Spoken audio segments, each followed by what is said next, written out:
Hey, what's up guys? Tactiholics out here hitting the range with the Tac Strike full-size steel silhouette, or the Tac Strike Fat Boy Target. That's the steel we're going to be using today for awesome deals on some of the most cutting-edge and versatile steel targets you can find. Get over to tacstrike.com and check those guys out. Moving forward with today's video, we have the FNX 9mm handgun.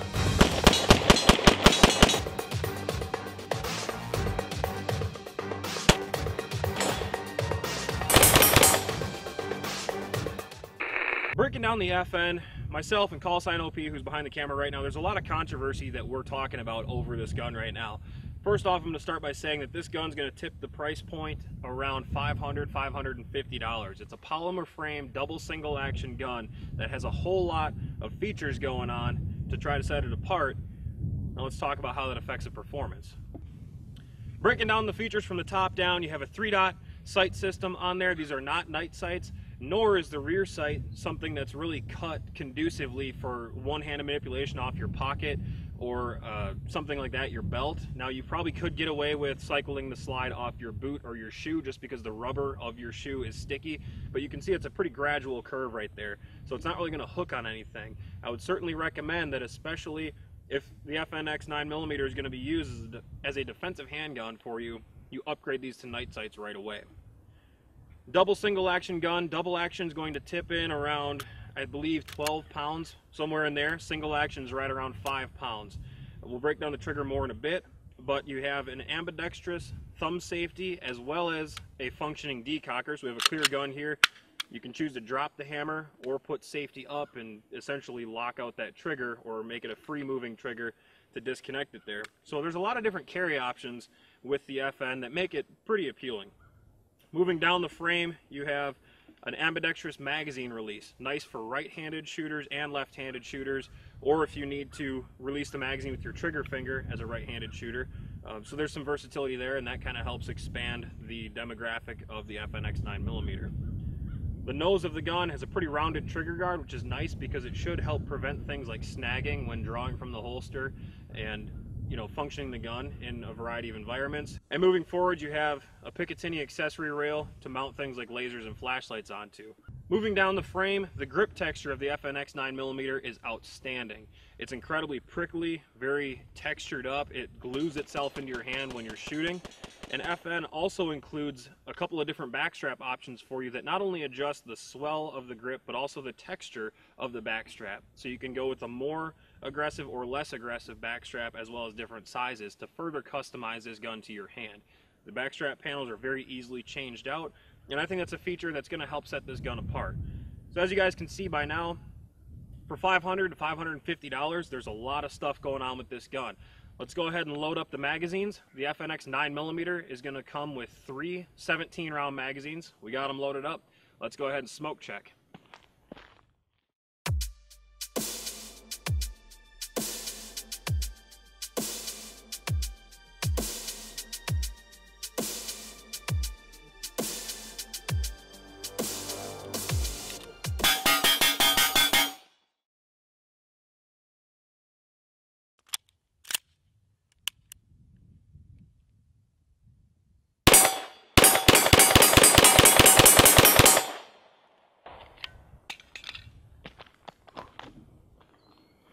Look at that thing, just tears up your hand.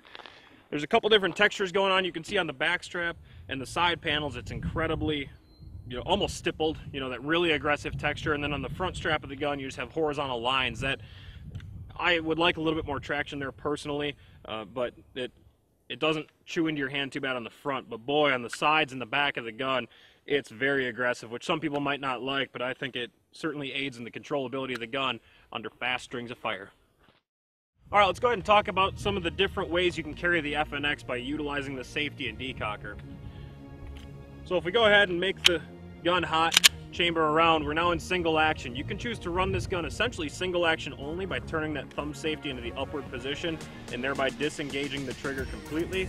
Or you can push the safety lever down and decock and run it essentially like a SIG or like your double single action HKs and CZs without any safety turned on. Just relying on the double action pull as kind of a additional safety method, if you will, or requiring a lot more intent to shoot the bullet, or for those people who really want extra mental comfort, or if you have kids in the house, whatever your situation dictates, you can actually go ahead, decock this gun just as such, and then engage the thumb safety. So in order to shoot this gun, you would have to bring it out of a nightstand, out of a drawer, out of a holster, whatever you're doing, sweep the safety down, and then face the first round double action, subsequent round single action. There's a lot of versatility to how you carry this gun and how you utilize the safety and decocker on the gun, which I think is pretty cool. For me personally, I would charge the gun, make it ready, and then just decock and have a live trigger. I wouldn't rely on the safety personally, run it just like a SIG. Also, I wouldn't shoot this gun single action only. If I was gonna go out and buy a single action only gun, it'd be a 1911. I don't see much of a point to that, but for that $500, $550 price range, there's a whole lot of options here. So it's just one more thing to make it appealing to the possible FNX 9mm purchasers.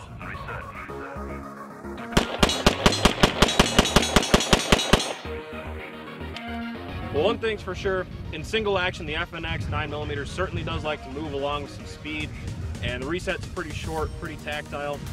We'll break down some more of the trigger later, but for now, let's go ahead and load up and put this thing into call sign OP's hands and change spots with the camera.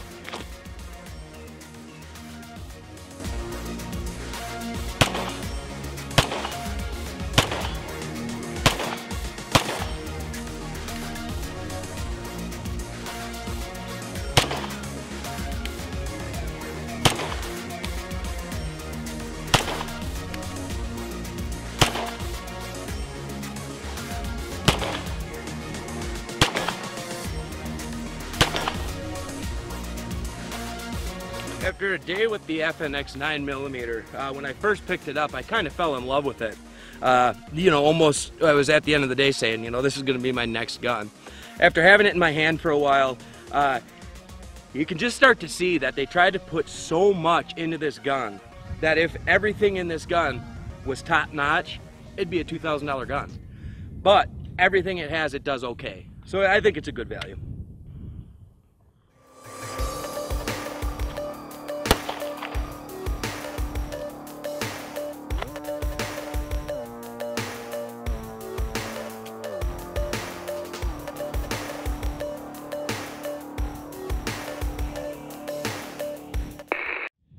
Actually, guys, as I load up this magazine here, I'm go ahead and I'll show you my hand.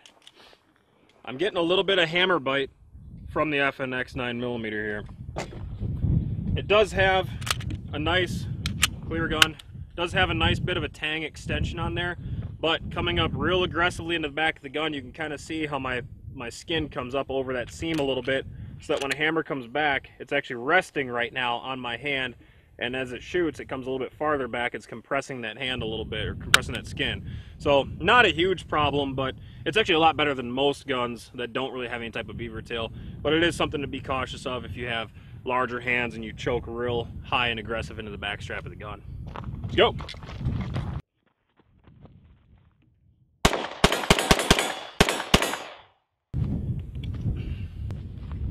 Let's go ahead and try to run this thing left-handed so we can get a good appreciation for the controls.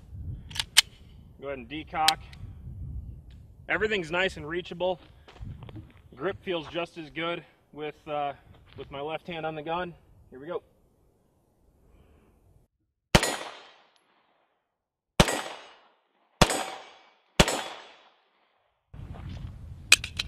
One thing that I was doing a couple days ago when we were running the FNX 45 Tactical is, as I am known to bring my pointer finger of my support hand around and tuck it into this position of my hand, you can see where that's landing right on the magazine release.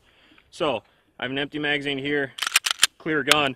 What I was actually doing is partway through the magazine, I would be shooting and actually depress that magazine. I'm having a harder time on this gun than I was on the FNX 45, but it is something to be conscious of so that you don't hit that magazine release and eject your magazine partially through shooting. Well, there you have it, guys. Kind of like call sign OP just said, that, you know, running the FNX, I was a huge fan of it right away, and then I kind of noticed some of the drawbacks of it, or some of the things that it doesn't really shine at. But I will tell you what it does shine at, is that it's a $500 to $550 You know, call it a $500 to $600 double single action gun with fully ambidextrous controls and a pretty stinking good trigger for that price point. You know, you could sit around all day and say it's not a SIG, it's not an HK, it's not some of the nicer Walthers out there, but you're paying twice the money for those guns. Even for something like the FNX 45 Tactical, I feel like there's a big difference in performance between the FNX 9mm and the FNX 45 Tactical, just within the same brand, and you're talking over twice the price for the tactical version. So I do think that the FNX 9mm is a great bang for your buck for a polymer frame, pretty lightweight, pretty compact gun. The barrel in the FNX 9mm comes in at 4 inches, and the overall length I believe is somewhere around 7 inches. So it's a pretty compact gun, and being that it is a polymer frame, that's a big advantage if you do want to conceal carry this thing or tuck it inside your waistband, especially over something that's heavier metal frame like your SIGs out there. What I would consider the FNX to be a close contender with is something like the CZ P07, the polymer frame double single action. That's a big competitor in this price range to the FNX 9mm. But overall, great bang for the buck. It's kind of a double single action variant of a Glock. You know, me and Opie were talking behind the camera, and it's great. It's not great at any one thing, but it's great in general. It's a very good general usage, run it pretty hard, and have good performance and good longevity out of the thing type of a gun for a reasonable price.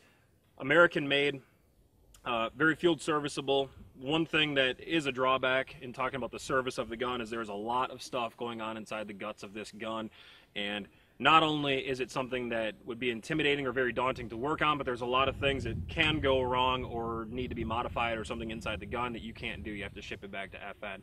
So that's definitely something to take into consideration too. But I think all in all, great gun for the money. As always, guys, we appreciate you watching. We hope you like this video. Go ahead and comment below with what you think of the FN series handguns, particularly the FNX if you have experience with those, or the CZ P07 fans out there. Go ahead and give a shout out, and we'll see, you know, what compares with this gun in your guys' minds in the $500 to $600 price range. We appreciate the steel targets being sent to us by Tactiholics. The Fat Boy is holding up incredibly well, and Pitbull Tactical Holsters for helping make these videos possible. We'll see you guys next time, and we never quit.